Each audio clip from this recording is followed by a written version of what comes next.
Gotta get busy. Oh, hey, there you guys are. How long you been here? Really? You could have done had these fenders off. Fenders off, that way we can paint the inner structure that we want painted. And the insides of the fenders, hopefully, if we have time tonight. Saturday night. The Junks Automotive. Come on, get busy, come on. Painty, painty, green. Yep.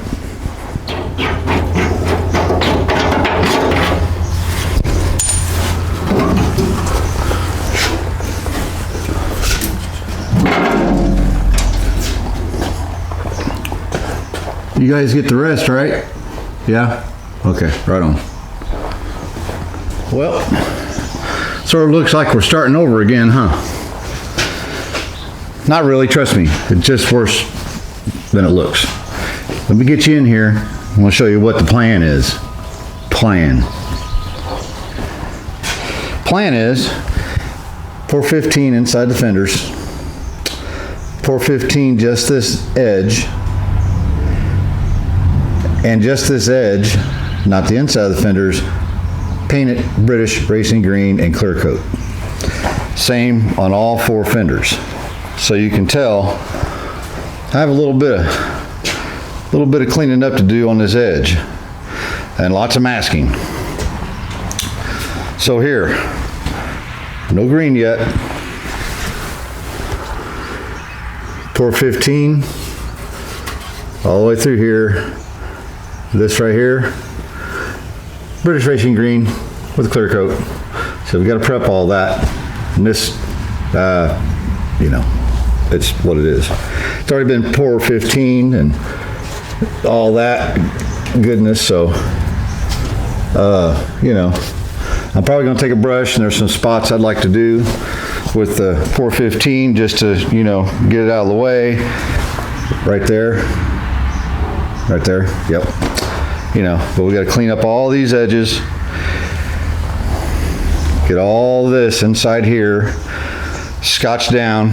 Scotch, like Scotch Brite, or just prepped. Clean it up. I'll pay particular attention here. You're going to be able to see that. So we'll get rockers painted. Dashboard I'm not too worried about. I'd like to have this green though, right in here. Because I believe the floorboards go all the way there. So we'll see. What do you guys think? I think, I don't know. Pretty sure there'll be carpet and stuff over here, but in case there's no carpet, it'll be green. Yep. All right.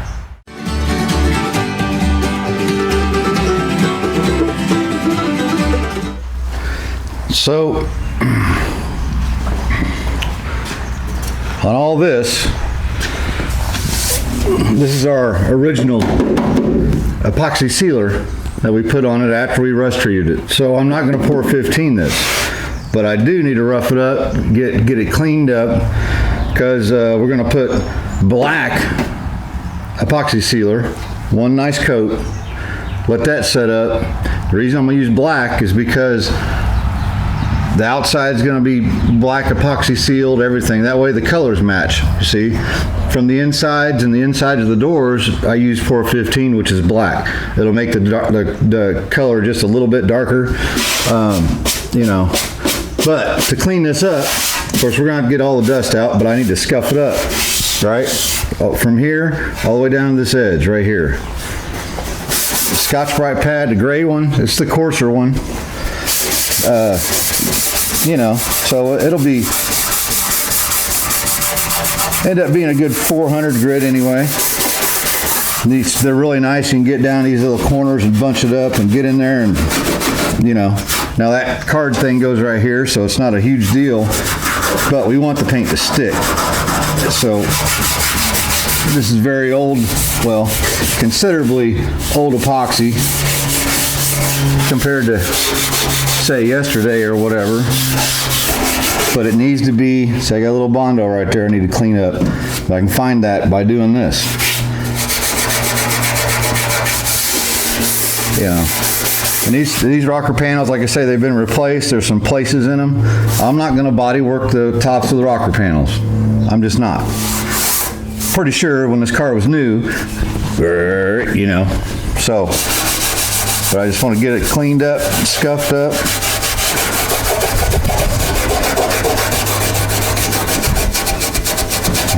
I'll turn you back on here in a few. We'll look for what the next step is. Because to be honest, I don't know. Just a quick little thing here about this plastic. They're wanting to cover the outside of the fenders because I want to paint the inside of the fenders, right? You've kind of seen me do this before. I figured I'd show just a little more detail of how I do it. I always border the whole entire panel where I want to have it lined off, you know. That way I can figure that out before I go getting the plastic out. This is just that Home Depot, Lowe's, big box store plastic that's meant for painting. It's meant for painting the wall in your house or covering your kitchen table. You don't get paint on it. Well, it'll say, right on the edge of it, it'll say tape here, and then it'll say this side out. It says this side out because that way it sticks to it. If you put it upside down, it doesn't stick very good. So just real quick, I always border it out. I get enough plastic to cover the whole thing. What I'll do, take a brand new razor blade, not a used one. If your pocket knife's sharp enough, then go ahead, but then I just, right between this tape line, right in the middle of it, I take that razor blade, just kind of glide right over top of that masking tape. You don't want to cut the masking tape, but you want to cut that plastic, right? See? Voila. Then, you take another piece of masking tape, go just inside of the line of the tape that you originally put on.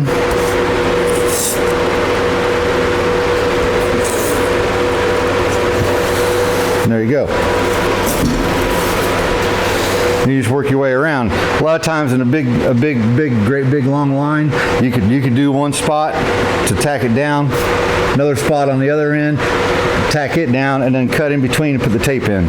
Kind of helps you out a little bit. All right, let me get a couple more things covered up and we'll get to doing some painting or something.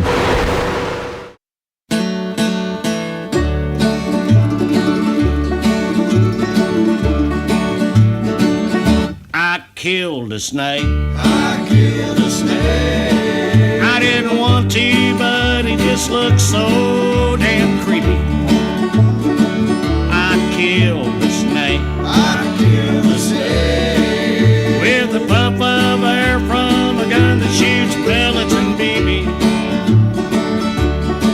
He was hanging out in my tree, and he scared the bejeebers out of me, so I killed a snake. I killed a snake. I know a squirrel. I killed a snake. He used to live in the cage on the back porch of my house. I know a squirrel. I killed a snake. Yeah, we raised him up from when he weren't no bigger than a mouse. One day we set him free. Now he lives up in the tree where I killed the snake. I killed the snake. There ain't too many critters I don't take a liking to, but I think snakes ought to stay put on the ground. How about you? So I killed the snake. I killed the snake. Well, he was 4 feet long, as big around as a tailpipe. I killed the snake. I killed the snake. 'Cause when it comes to snakes up in trees, there's only one good type. I would have liked to have let him be, but he scared the you-know-what out of me, so I killed the snake. I killed the snake. I killed the snake. Everything's masked off. I killed the snake. And their fenders look pretty rough, don't they? Well, that's because they are. When they're on the car, you'll never see it. When we get all done with the car, we'll probably spritz some, our northern brothers in Canada call it rock guard. We just call it rust proofing. The black stuff, black and rough.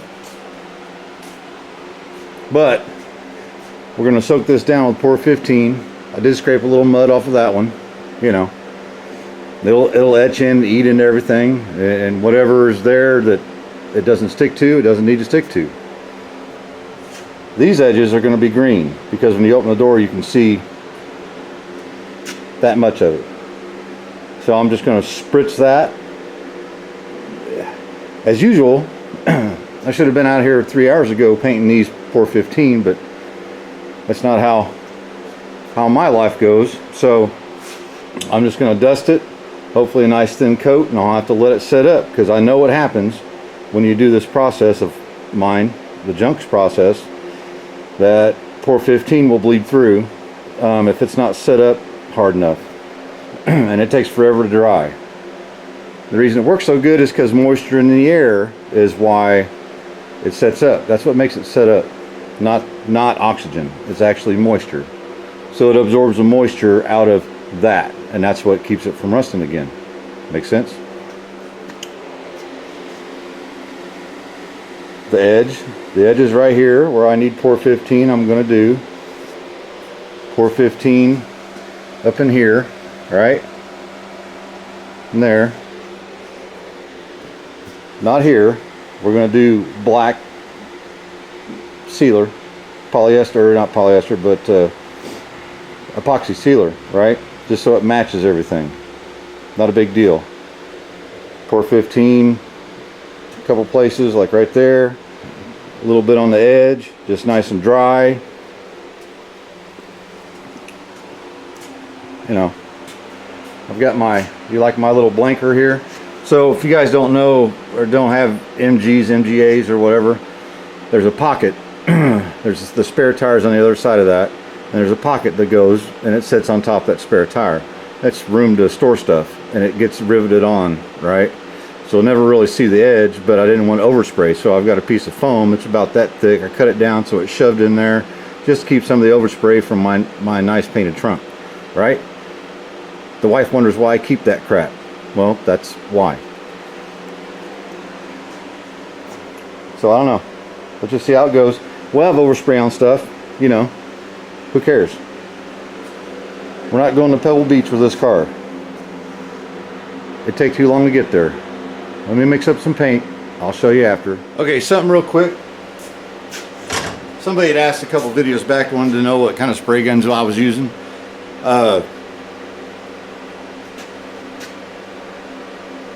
Do this, right? Starting line. These guns, I bought them as a kit. 2 guns. One's a primer gun, and the other one's a clear and a paint, you know, base coat gun, which is what I use most of the time.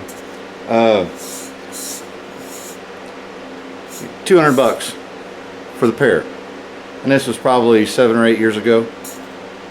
Now you guys know me, I'll use the cheapest thing there is over at the Harbor Freight or whatever, the cheap one with the plastic thing. I think these are just more durable. They're not any better. I mean, it's me. You know, a good painter can make any gun spray good. I'm not a good painter, so, but these will last my lifetime. 2 of them, $200. The Bliss starting line, right? It's the starting line, the beginner line. All right, let's put some paint on this thing. Got the pour 15 out.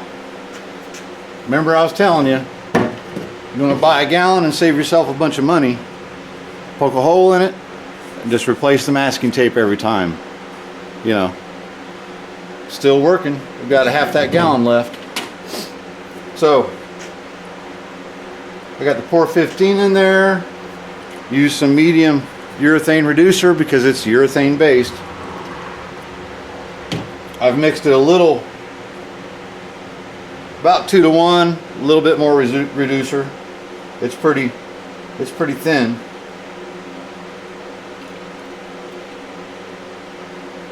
So we'll dump this in the can.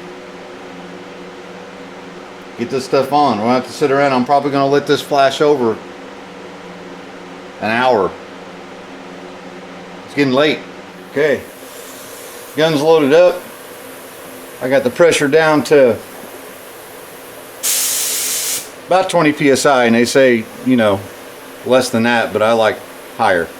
So what I want to do is make my pattern smaller. Just do those edges and get up nooks and crannies and all that stuff. But also, this one is a pattern, I believe, all the way down, righty-tighty, makes it smaller. This next one is your fluid level stop. So what I want to do is keep the fluid level, because you know, you can pull all the way back on it, it's full fluid, or just a little bit and it's a little bit of fluid. I want to make it so it's foolproof. Okay, dummy proof, junk proof, right?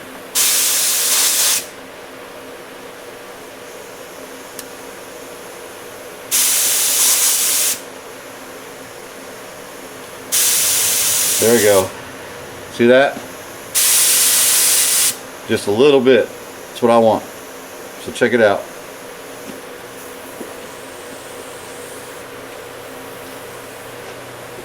I think it's time for a hair removal procedure, don't you think?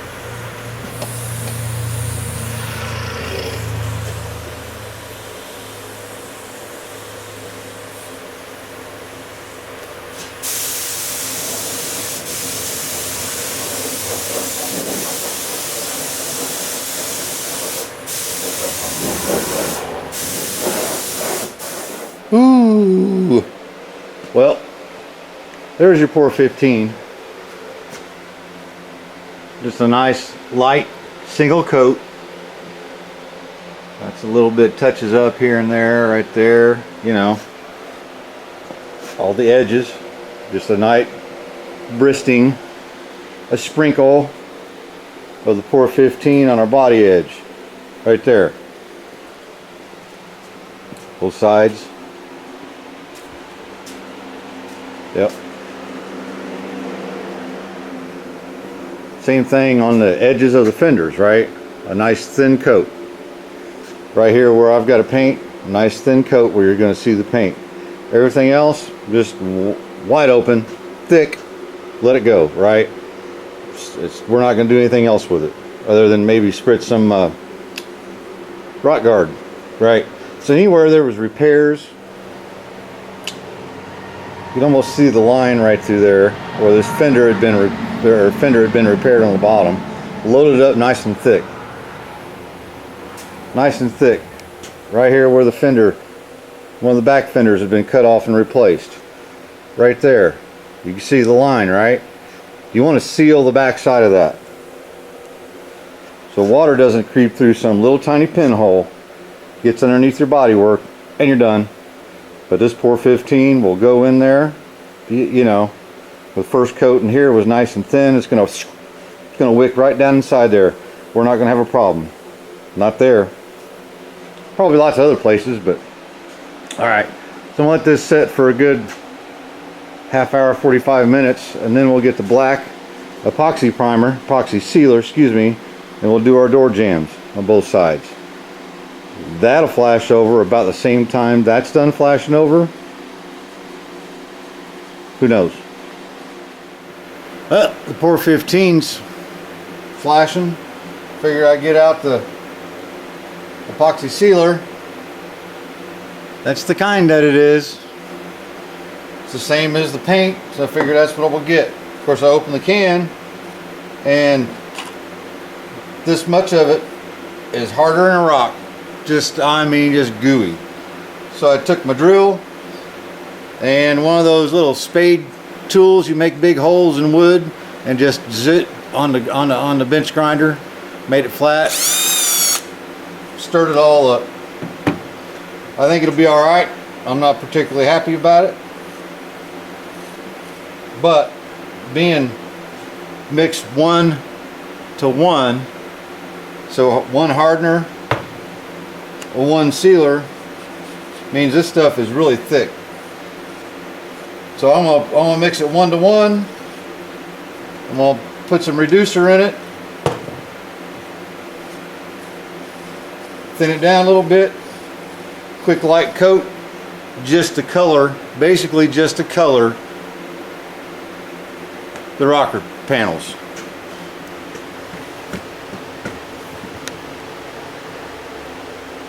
And the door jambs. color those black. I didn't.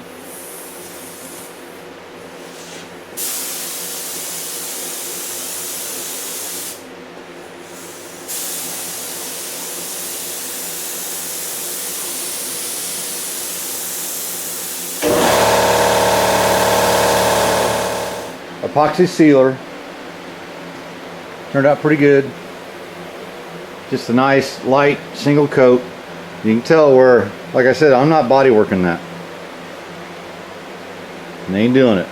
I went ahead and did on top. I had plenty left in the pot, so went ahead and did our pour 15, everything that I'm going to paint green. Right inside here, right along there. You can see how it's not shiny now. That's that epoxy sealer. Let's get the green. That English, British racing green. Got the green. Now this, 2 to 1. Then you can put a little bit of hardener in it. I don't, but you could. Probably get it to set it up faster. But I'm trying really hard to get my coats right? Again, like I says, if you're gonna paint a car, it's the first time, paint all the insides first. You'll learn real quick what to do and what not to do. Get your practice in, right? And between coats, all I do, I don't take that gun apart and clean it. I just throw some reducer in it, wash it out, wipe it out, throw some more reducer in it, sit there and squirt it because it'll gravity feed till it's clear, and then I let it sit until I'm ready for my next coat of whatever material. It's all urethane reducer, urethane paints, primers. It's going to mix. It's not a big deal. Then I dump it out, wipe it out again, throw a little more reducer in it, flush it out, ready to go. Ready to go for some more action.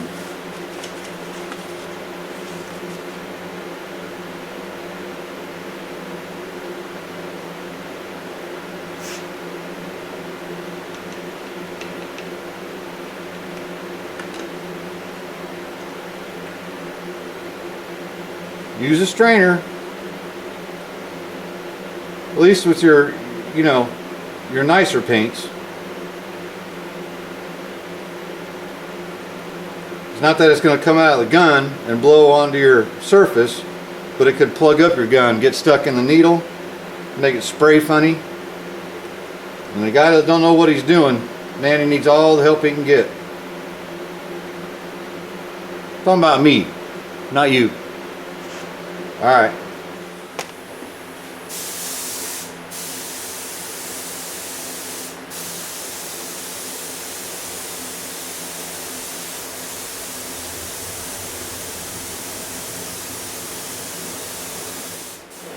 So, 2 coats, base coat. See, it's starting to get that kind of a foggy looking sheen to it. This stuff's setting up really nice. The temperature's really good in here. Man, it makes such a big difference. Now, I'll mix up the clear coats.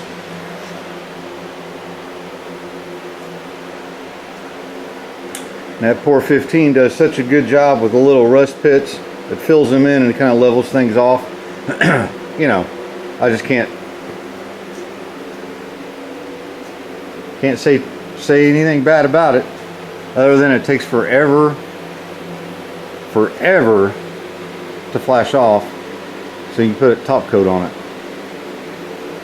Alright, hardener, or Clearcoat. Now this, certain paint supplies aren't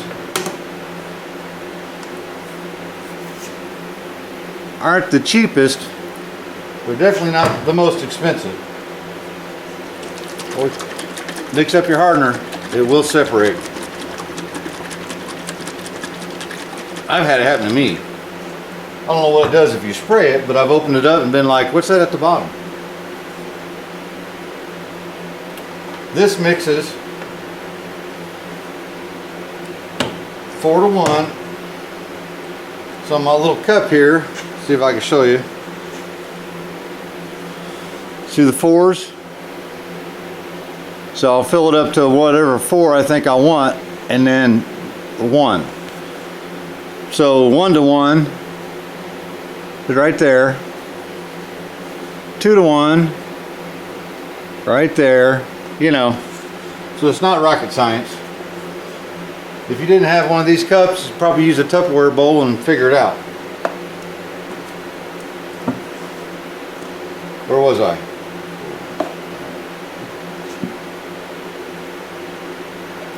I did, however, after I turned you off last, took my flashlight, walked around and looked at everything, saw a couple thin spots. So if you're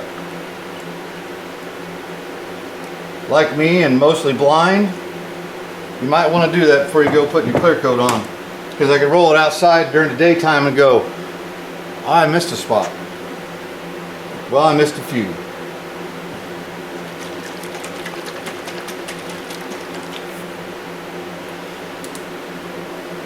I do want to tell you guys, I sure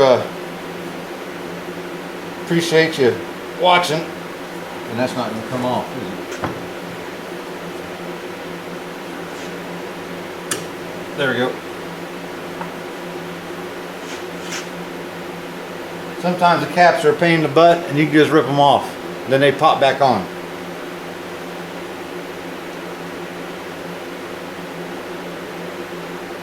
And the 1. So you can just take it and go. Pop it back on. It's good. Alright? Alright.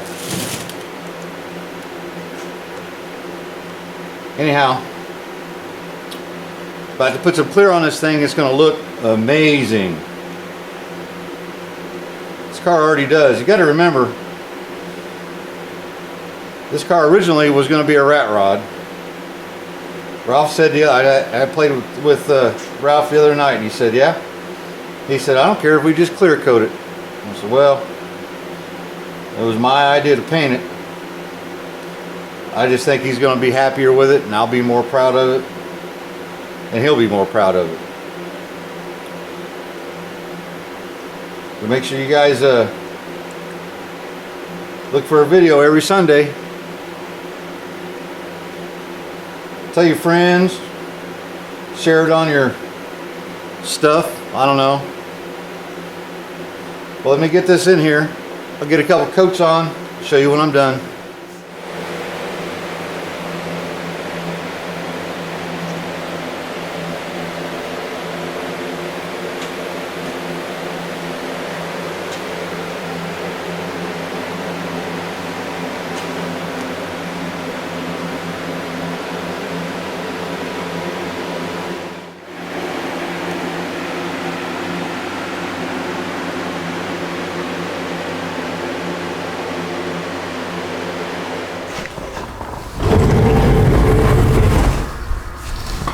What do you guys think?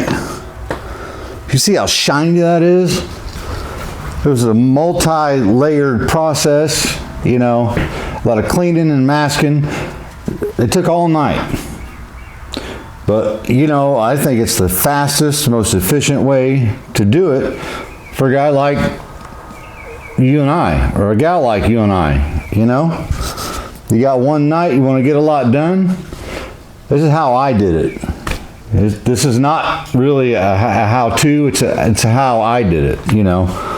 Old Uncle Junk here's getting stuff done. And I'm really proud of myself. No fish eyes, minimal dirt, you know, and we're practicing for the big day, for the big game when we paint the outside of this car. Now we're going to have, you know, a home-built spray booth, paint booth kind of deal. You know, we're going to have a sterile environment, and we're going to go at it, man. You know, we'll spend about 12 hours painting this car. Maybe more if we have problems, but you know, like I says, all these steps that we did tonight, the one thing I forgot to do, the one thing, was the wax and grease remover. Totally spaced it. And you know what's funny? There's not a fish eye anywhere. Nope. I think that wax and grease remover is going to go by the wayside, and I'm going to use some rubbing alcohol or some Windex. That's it. Not a fish eye anywhere. Man, I'm proud of this. I'm happy about this. I'm so glad that you guys came along to check it out and to hang out for another Saturday night at Junks Automotive. Junk out.